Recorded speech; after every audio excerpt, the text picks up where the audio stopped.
uncompressed formats and what we call lossy or compressed formats. And it's pretty straightforward. Compressed formats are the ones that most of you are probably very familiar with. MP3s, for example, if you've ever downloaded a song from iTunes. MP3s are relatively small files because they use a compression algorithm. Think of it as a key, and they're able to shrink the size. That's great for editing and for using these for projects, putting out on the radio and all, day-to-day use. It's not good for long-time archival storage. You want to use for that an uncompressed audio, and you can shift files, you can convert them, and use one of these uncompressed formats. The most common is called WAV. And that's just the file extension. So it's, whatever the name of the file is, .wav. Those are much larger. They take up more space on your hard drive, but if you're going to, that's a CD format. And a CD has 72 minutes, for example. Whereas if you pack a CD-sized disc with MP3s, you can put much more easily. And so just keep that in mind. For most of you, that's really not an important distinction because you're going to be doing projects where you have students and student work. But if you want to save any of this stuff and have it so that it will be usable for people in the future, for example, in the library, do your best to save it in an uncompressed audio format. And that's easy to do, and I'm going to show you a free open source audio editing program that I love that you can do that with. There's a whole science to audio file sample rate, which is how often the machine actually samples the sound.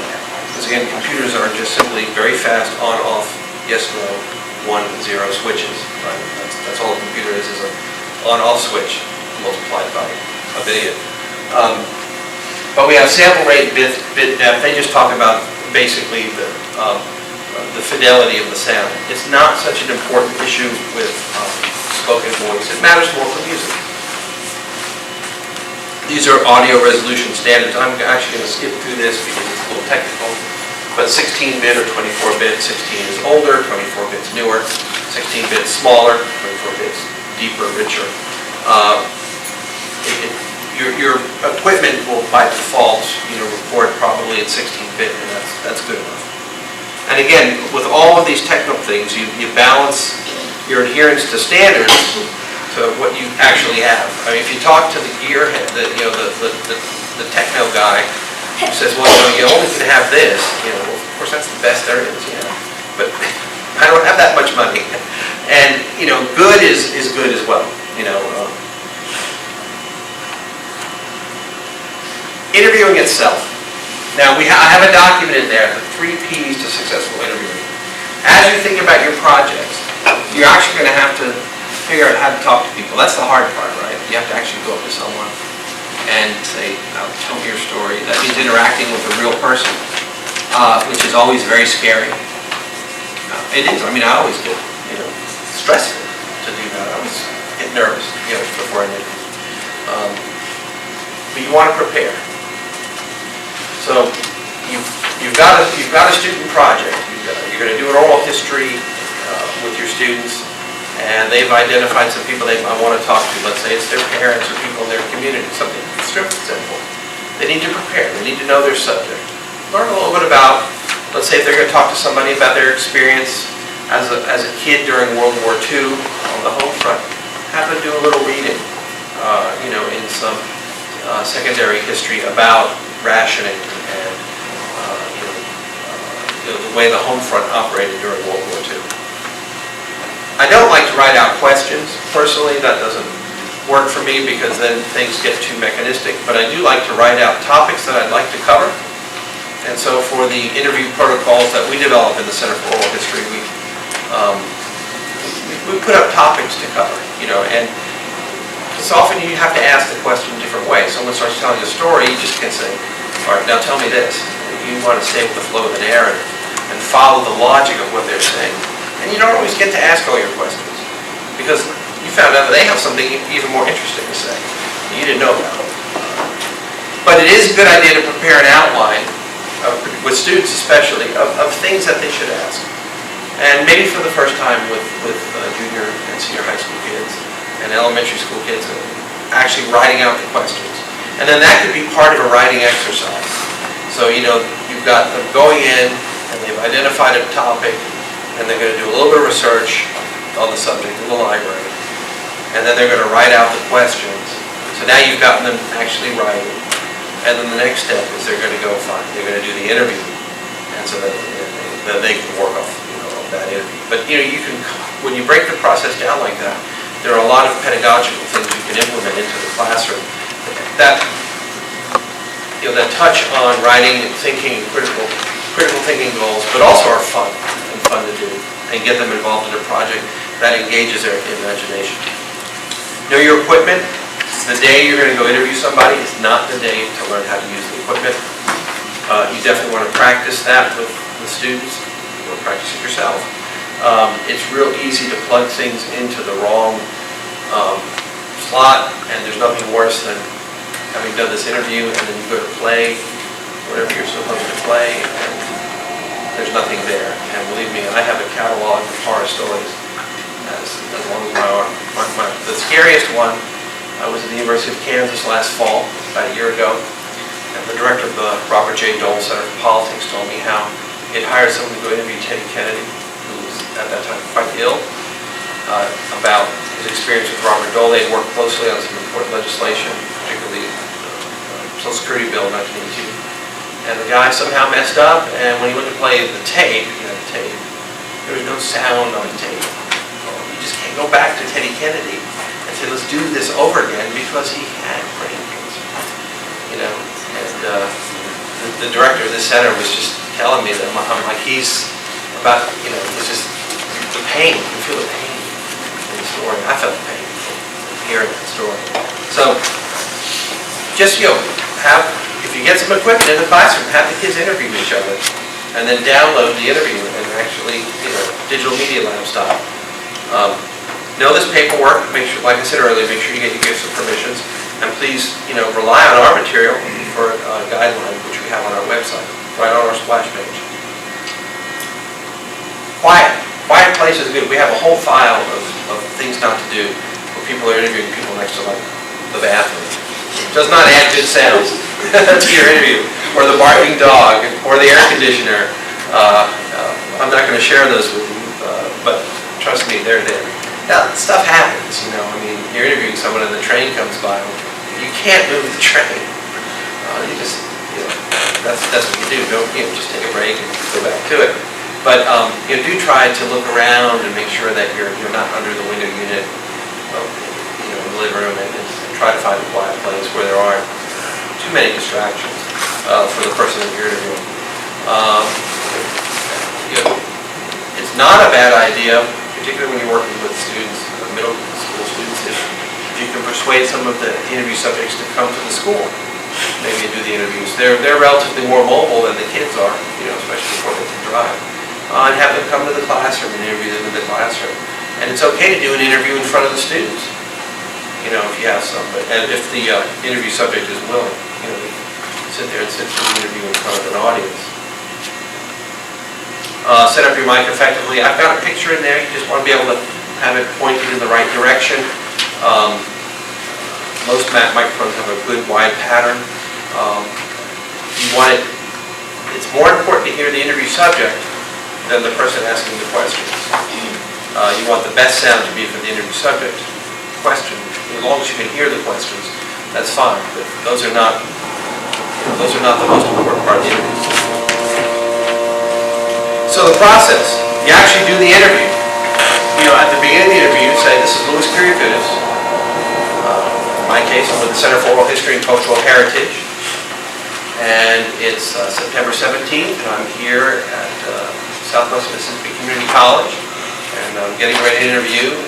And it's 2 o'clock in the afternoon. Good afternoon. Thank you. Thank you for sitting for an interview, sir. Please, for the record, could you state your full name? And could you please, for the record, state your address? Pretend that when you should always act with these digital files that your file is going to get saved on a computer, and the file name is going to be a random set of digits, and somebody in the future is going to find this file and say, what is this? And click on it, listen to it, and you want to be able to give them in the first 2 minutes of the digital file, the audio, an indication of what this is. That is, it's an interview with this person on this day. Because, believe me, that will happen. That file will get lost. You know, when you actually do the questions, and I'm going to give you some guides for questions. Always ask open-ended questions. Yes, no question, not so good. Instead of saying, you know, were you afraid? Some people might just say, well, yeah, I was. Yeah, that's okay. Instead, say, how did you feel? What were you thinking? You know, let's say you're interviewing someone about military service. You know, while you were there on the front, what was it like? What did it smell like? You know, think of when you teach good writing or when you were being taught good writing. Good writing is using details. You know, ask questions that help people to elicit from their memory those kinds of details. And open-ended so that you're giving them an invitation to tell their story, which is really all you're there. You're there to receive this story and preserve it on a mechanical format, in this case, digital recorder. And you just want to get out of the way. You're just there to facilitate this process and nothing else. Don't go, yes, That in conversation, we do that, and we do that for a specific reason, because the person we're talking to wants some communication from us. And when you interview somebody, they're going to want communication from us, the interviewer, that you're doing a good job. Because many times people do always, was that any good? Well, of course it was good. It's your story, you know, it's great. But, you know, that's not what they're thinking. They're thinking that somehow, you know, it's a way of nervous, and it's uncomfortable sometimes to share these memories, and that's normal. But so that you don't get those sounds on the audio, simply nod. You know, really look people in the eye, pay attention, listen very carefully. It's actually very tiring to do a long interview because you have to really pay attention. You have to listen very carefully so that you can ask good follow-up questions. So try to avoid the and the yes. You know, wait till they stop, and then ask your follow-up questions. Don't be afraid of silence. Often when we're nervous, we want to talk. That's mine. I do that. And you know, sometimes when people are telling a powerful story that involves something really important, it takes them a while to fully remember, for them to think about how they want to present the story. So there's going to be silence. So it's okay to just sit there and to listen. You don't have to fill the dead air with follow-up question, particularly if there's a pause and that person's getting ready to tell the rest of the story that they've been telling. You don't want to interrupt them. Listen actively and intently, and don't offer your own opinions. It's not about you. And it's not a conversation either. You know, I've interviewed people about stuff like, you know, Hurricane Katrina, which, you know, I live on the coast, and I want to tell my story. Wait, I'm the interviewer. You know, I mean, my house was flooded too, but I'm listening to their story. And so I just shut up. You know, two of these, one of these, as my parents would tell me when I was a kid. So don't, you can agree, you know, you don't have to be totally absent, but you know, just, you know, you're not, this is not about you, so diminish your role in this and just listen.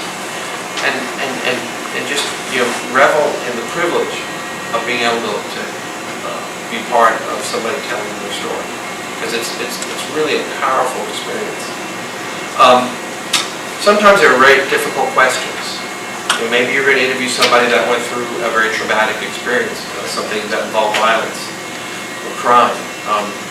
You know, a lot of our civil rights interviews deal with very, very difficult and unpleasant encounters. You know, that was hard. People were afraid. You just have to listen for those. If you want to get to those things, just listen and, you know, ask about those issues in as appropriate a manner as you can. There's no secret way to do it. Phrase the questions delicately. It's good to build up a rapport with the person you're interviewing so that they have some trust. that you're someone worth telling the story to.